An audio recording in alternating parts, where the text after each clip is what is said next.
Hello दोस्तों, मैं सुधीर कुमार। दोस्तों 67 बीपीएससी एंड सीपीओ की लेकर जो भी तैयारी कर रहे हैं दोस्तों, उसके लेकर जो हम करेंट अफेयर ला रहे हैं वो बहुत ही इम्पोर्टेंट है और निश्चित रूप से दोस्तों आपको जो एग्जाम है जो देखने के लिए मिल सकता है। तो दोस्तों हम इसी क्रम में है जो बात करेंगे। दोस्तों मैं अपना कुछ इंफॉर्मेशन आपको बता देता हूँ। मैं वर्तमान में इंडियन रेलवे में सीनियर सेक्शन इंजीनियर के पद पे कार्यरत हूँ। सीनियर सेक्शन इंजीनियर के पद पे कार्यरत हूँ और मैं दोस्तों है जो बीपीएससी का भी है दोस्तों है जो हमने है जो इंटरव्यू तक है जो हमने किया है। खुदा ना खास्ते है दोस्तों हम फाइनली सिलेक्ट नहीं हो पाए, लेकिन है दोस्तों है जो हम वहाँ तक पहुँचे हुए हैं। मेरा दोस्तों सबसे इम्पोर्टेंट चीज़ है कि जो आपको बताने का तरीका होता है वो सबसे आसान भाषा में है जो कैसे है जो आपको बताया, जो एक्सपीरियंस है दोस्तों है जो आपके सामने है जो शेयर करते हैं। मेरी ये 5वीं जॉब है दोस्तों, ये 5वीं जॉब है। हम अपने अभी समय में है जो 5वीं जॉब कर रहे हैं, तो निश्चित रूप से है जो इस क्षेत्र में है जो मुझे लंबा अनुभव है, तो हम इसलिए आपके सामने जो प्रेजेंट करते हैं और आपको बताने का प्रयास करते हैं और आपने वीडियो को बहुत है जो प्यार दिया है। दोस्तों हम आज बात करेंगे थोड़ा सा पाकिस्तान की, 5 मिनट बात करेंगे दोस्तों। पाकिस्तान में है जो अभी है जो पाकिस्तान में है जो अभी असेंबली है जो डिजॉल्व हो गई है दोस्तों। असेंबली को डिजॉल्व कर दिया गया है पाकिस्तान में। कुछ इसके वहाँ के कुछ क्या कानूनी राय करते हैं कि जब असेंबली डिजॉल्व हो जाती है तो क्या होता है। भारत में आप जानते हैं कि जब है जो अविश्वास प्रस्ताव वहाँ लाया गया था पाकिस्तान में, और अविश्वास प्रस्ताव यहाँ भी लाया जाता है और दोस्तों वहाँ भी लाया जाता है, लेकिन इसको मानना नहीं मानना होता है जो वहाँ जो लोकसभा अध्यक्ष है जो इसकी जो निर्णय लेता है। तो निश्चित रूप से वही हुआ। जो पाकिस्तान के प्रधानमंत्री थे वो अभी इमरान खान थे, वो है जो उन्होंने अपनी अंतिम दाव है जो दोस्तों है जो इसी रुख में गया कि या तो चुनाव में जाएंगे या तो है जो नो कॉन्फिडेंस मोशन पर है जो वोट होगा, नो कॉन्फिडेंस मोशन पे है जो वोटिंग होगा। तो दोस्तों है जो नो कॉन्फिडेंस मोशन पे जो वोटिंग नहीं हुआ, वहाँ के जो लोकसभा जो अध्यक्ष थे उन्होंने जो खारिज कर दिया और है जो भंग करने के लिए जो राष्ट्रपति के पास है जो भेज दिया। वहाँ के जो राष्ट्रपति है आरिफ अलवी है। कौन है? आरिफ अलवी है जो वहाँ के राष्ट्रपति है। क्या करता है दोस्तों वहाँ का कुछ, हम वहाँ अगर सीट की बात करें दोस्तों तो 342 सीटें हैं, जो 272 है जो डायरेक्ट इलेक्टेड होते हैं, 60 है जो दोस्तों है जो वुमेन्स के लिए है और है जो 10 है जो माइनॉरिटी के लिए है जो वहाँ पर जो आरक्षित किया गया, प्लस 100 सीट है जो वहाँ के जो ऊपरी सदन का है। तो 442 सीट है जो टोटल है जो दोस्तों है जो वहाँ पर होता है।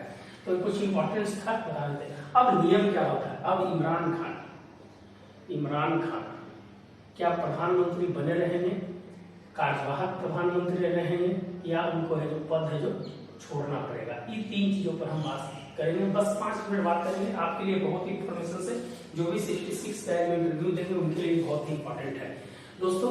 वहाँ का एक नियम है कि जब है जो असेंबली भंग हो जाती है तो उस पर हम क्या किया जाता है कि मिनिमम 90 दिन के अंदर में है जो चुनाव कराना होता है।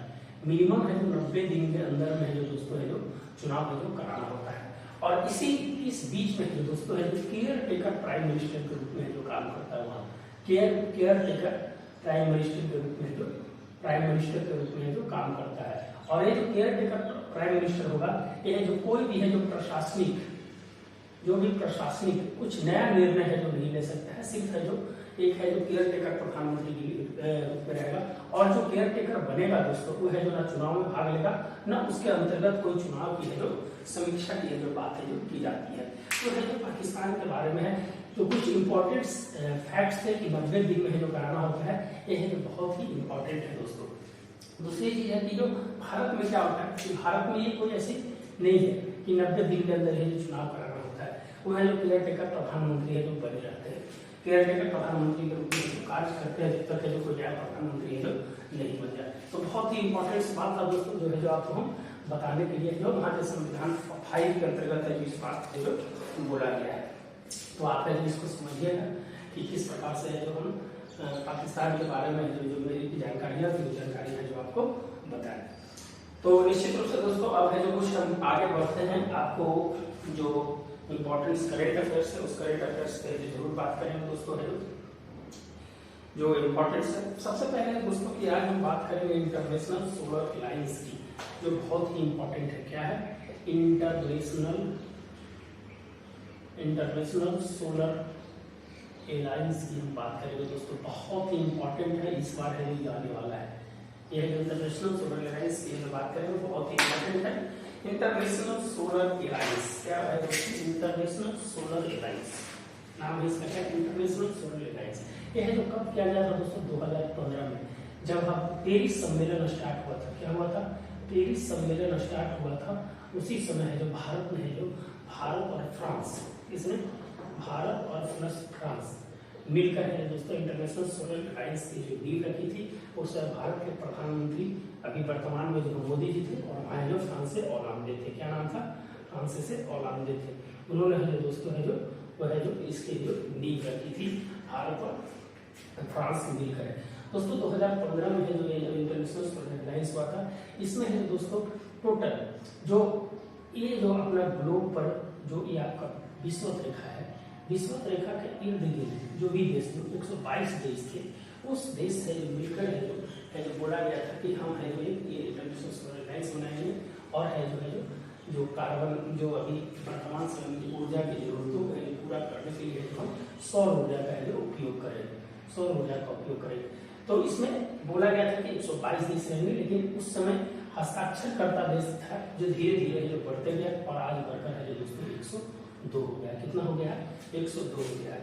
और इसका जो नींव है दोस्तों, जो कहा गया है कि हम टोटल यूएन में जो 193 देश है उसको भी है शामिल करेंगे। पहले था कि हम यहाँ पर उष्णकटिबंधीय के आसपास जिसके 300 दिन साल में है जो सूर्य का प्रकाश पड़ता है, उस देश को शामिल करेंगे, लेकिन धीरे धीरे इसका तादाद बढ़ते गया, और अब कहा जा रहा है कि यूएन को टोटल देशों को इसमें जोड़ने का प्रयास किया जा रहा है। 101वां देश था दोस्तों आपका अमेरिका, और 102वां देश है एंटीगुआ और बारबाडोस। एंटीगुआ बारबाडोस है जो 102वां देश है जो इसका नवीनतम है। तो कुछ इंपॉर्टेंस था दोस्तों, इसीलिए हम बताएं। दूसरा देश की अभी भारत अभी अध्यक्षता किया था दोस्तों, और उसके जो अभी चेयरमैन बनाए गए हैं वो है जो अजय माथुर को बनाया गया। किनको बनाया गया? अजय माथुर को बनाया गया है। और बहुत ही इंपॉर्टेंट है कि ये जो क्वेश्चन है जो इस बार पूछेगा, ताकि ये जो 2 साल की अध्यक्षता है जो भारत करेगी।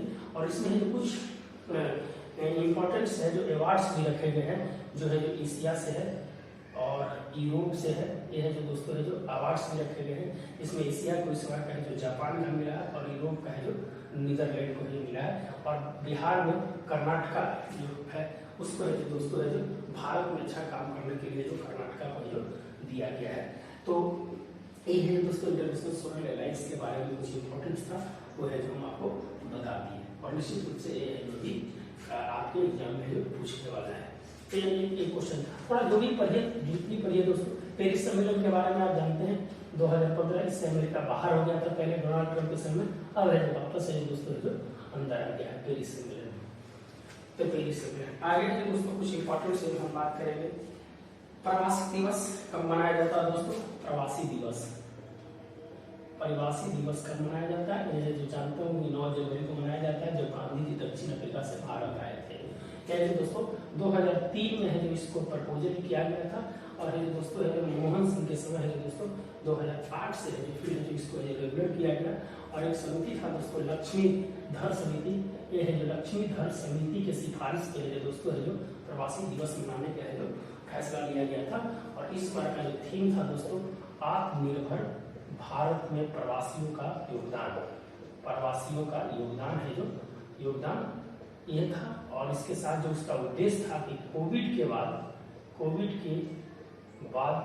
प्रवासियों की भूमिका, यह जो दोस्तों इसका उद्देश्य था प्रवासी दिवस। अगर हम बता दें दोस्तों कि भारत से सबसे ज्यादा है जो रहते हैं वो है जो 1.5 करोड़ है जो भारत से बाहर रहते हैं, इसमें 35 लाख है जो यूएई में रहते हैं। 35 लाख सबसे ज्यादा है जो यूएई में रहते हैं, ये ध्यान रखिएगा। यह जो प्रवासी दिवस के बारे में था दोस्तों, और इम्पोर्टेंस है इसीलिए जो ध्यान रखिएगा। फिर आगे है दोस्तों कि जो बजट के लिए एक मोबाइल ऐप है जो लॉन्च किया गया। बजट आप जानते हैं कि 112 आर्टिकल 112 में होता है। बजट शब्द का उपयोग नहीं है, लेखा जोखा के बारे में बोला गया है, बजट के बारे में है। और है जो दोस्तों इसके लिए है जो एक मोबाइल ऐप है जो है जो केंद्रीय मोबाइल ऐप, केंद्रीय बजट मोबाइल ऐप। क्या नाम है? केंद्रीय बजट मोबाइल ऐप। यह है जो दोस्तों है जो इसको है जो ध्यान रखिएगा। हाइड्रोजन मिशन को है जो दोस्तों कौन से बजट में है जो रखा गया, हाइड्रोजन मिशन 2020 और 21, ये जो ध्यान रखिएगा दोस्तों। जो 2021-22 का बजट था दोस्तों, उसके है जो 6 स्तंभ थे, 6 स्तंभ पे जो काम कर रहा था वो है जो आप इसके ध्यान रखिएगा। कुछ इंपॉर्टेंस है जो दोस्तों जो पूछ दिया जाएगा आपके पास कि है जो मनरेगा में कितना जो 73,000 करोड़ रुपए, इस सब चीज को आप है जो एक बार जरूर देख लीजिएगा। आगे हम बढ़ते हैं दोस्तों, जो इम्पोर्टेंस है 67 national award, 67 national film award, ये जो दोस्तों है जो पूछ सकता है इसमें।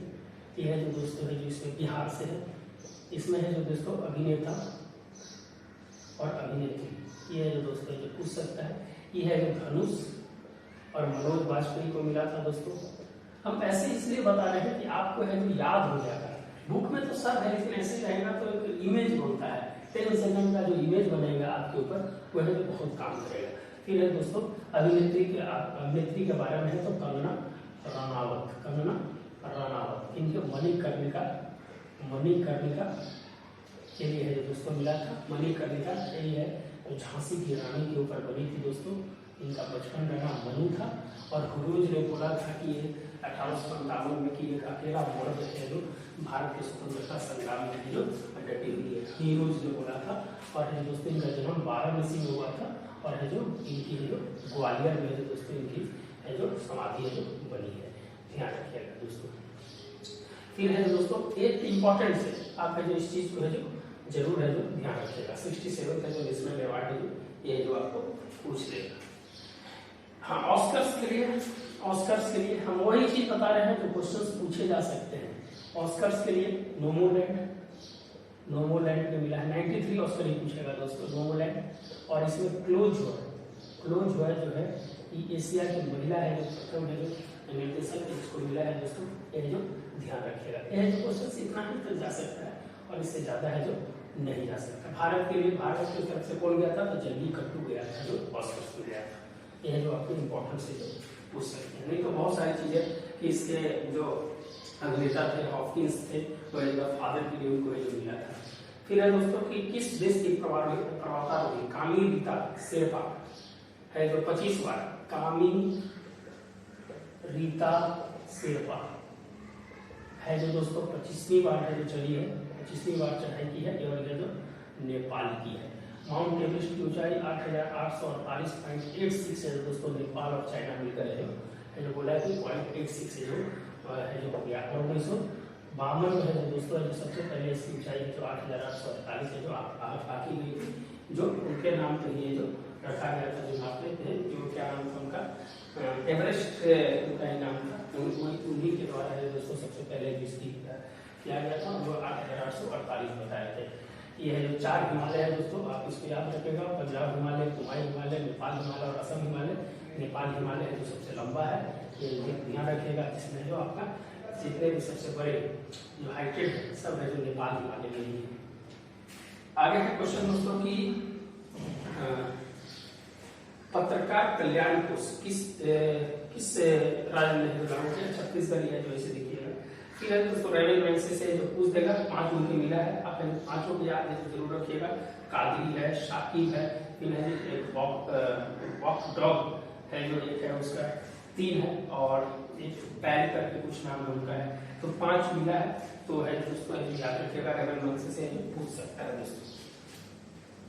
आगे है दोस्तों कि अगर पेड़ों की व्यवसायिक खेती के बढ़ावा देने की पहल की शुरुआत की। अगर पेड़, क्या नाम है, अगर पेड़, यह ये सब इम्पोर्टेंट क्वेश्चन है। जो क्वेश्चन है जो हम आपके त्रिपुरा में, त्रिपुरा कहाँ है दोस्तों, अगर आप मैप में देखिएगा तो त्रिपुरा यहाँ है जो बांग्लादेश से 3 ओर से जो घिरे हुए है, शून्य रेखा भी है जो बोला जाता है त्रिपुरा में। और है त्रिपुरा में है जो विप्लव देव की सरकार है, विप्लव देव है वहाँ है जो त्रिपुरा की जो सरकार है। और त्रिपुरा से दोस्तों जो बांग्लादेश में अभी जो फैली नदी है जो वहाँ पर बना है 1.9 किलोमीटर का, वो है दोस्तों जो वहीं पर है जो बना है, कहाँ पर है जो बांग्लादेश में जो बना है। बांग्लादेश के 50वें विजय दिवस के ऊपर है जो हमने है जो इसका वीडियो बता दिया है। यह जो राष्ट्रपति है जो वहाँ पर गए हुए थे और राष्ट्रपति ने वहाँ पर है जो जाने के बाद है जो वहाँ पर एक मंदिर में भी गए थे वहाँ पर, और दूसरा चीज है कि जो जो राष्ट्रपति की जो यात्रा थी कोविड के बाद पहली आधिकारिक यात्रा थी दोस्तों। और मैं मिताली एक्सप्रेस की जो यहाँ पर चला है जो वहाँ पर आपदा के लिए भी एमओयू साइन किया गया है। आपने बांग्लादेश के बारे में बहुत सारी चीजें आप देख सकते हैं।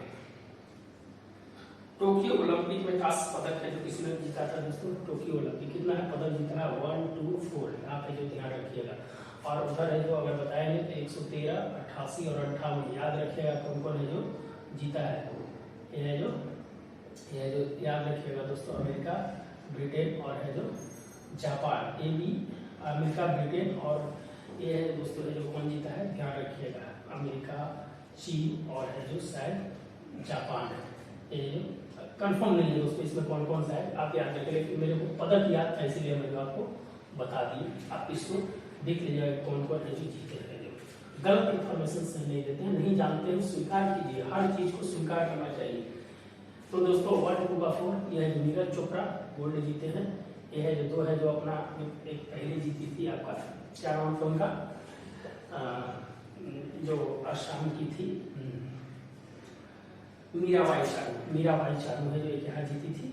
और दोस्तों है जो एक है जो दहिया जीता था और बाकी जो 4 है जो कास्ट जो अपने जीता है। एक है जो हॉकी में जीता है दोस्तों, एक असम की बारमिला है और है दोस्तों 2 और पदक। ये ध्यान रखिएगा इंफॉर्मेशन दोस्तों अपने से याद कीजिएगा तो इंफॉर्मेशन से बुक में सब लिखा रहता है लेकिन आप उसको याद जरूर कीजिए।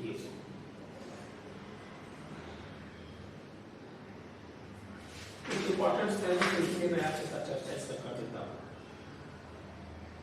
100% डिजिटल बैंकिंग वाला बिहार का पहला राज्य, 100% डिजिटल बैंकिंग वाला बिहार का पहला राज्य, डिजिटल बैंकिंग वाला पहला राज्य, बैंकिंग वाला पहला जिला, जिला कौन है? तो ये जहानाबाद है। जहानाबाद में 0% वन है दोस्तों, ध्यान रखिएगा। वन विहीन है जो जिला बोला जाता है, आप ये जरूर ध्यान रखिएगा। जो 2028 ओलंपिक में है दोस्तों आया कि ओलंपिक पहले याद रखिए कि ओलंपिक में इस बार जो प्रयोजक अडानी ग्रुप है जो किया था। और है दोस्तों है जो इस बार टोक्यो में 2021 वाला टोक्यो में जो 22 में हुआ, 2021 के बाद जो होगा 24 में होगा, 2024 में होगा, फिर 2028 में होगा। तो 2024 में जो होगा दोस्तों जो लॉस एंजलिस में होगा और फिर है 28 में है दोस्तों है जो ऑस्ट्रेलिया में होगा ब्रिस्बेन में। और 2032 में है जो उम्मीद है कि दोस्तों है जो भारत में होने की उम्मीद है जो जताई जा रही है। तो ये जो ध्यान रखिएगा।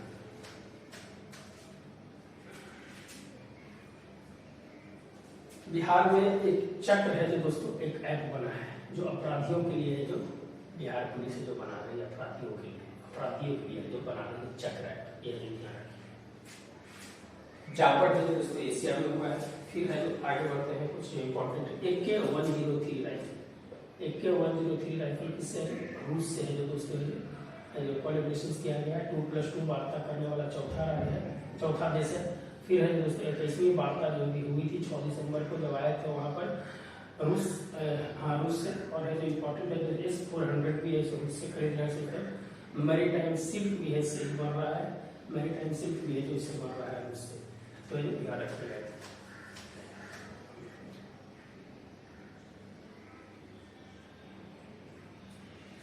इसमें इम्पोर्टेंस था, इतना ही दोस्तों इम्पोर्टेंस था आपको हम बताने का प्रयास किए। फिर मिलेंगे दोस्तों नए वीडियो के साथ। अच्छा लगता है दोस्तों तो आप जरूर लाइक और सब्सक्राइब जरूर करें, यही मेरा मानना होता है। करंट अफेयर्स का कुछ छोटा सा ज्यादा बड़ा वीडियो नहीं लाते हैं और लाइक एंड सब्सक्राइब जरूर कीजिएगा दोस्तों। और ये सबसे इम्पोर्टेंट चीज है कि आप जो भी पढ़िए उसको रिकॉल कीजिए तो है तो ज्यादा है तो आपको याद होगा, तो उसको रिकॉल करने का प्रयास कीजिएगा। धन्यवाद दोस्तों।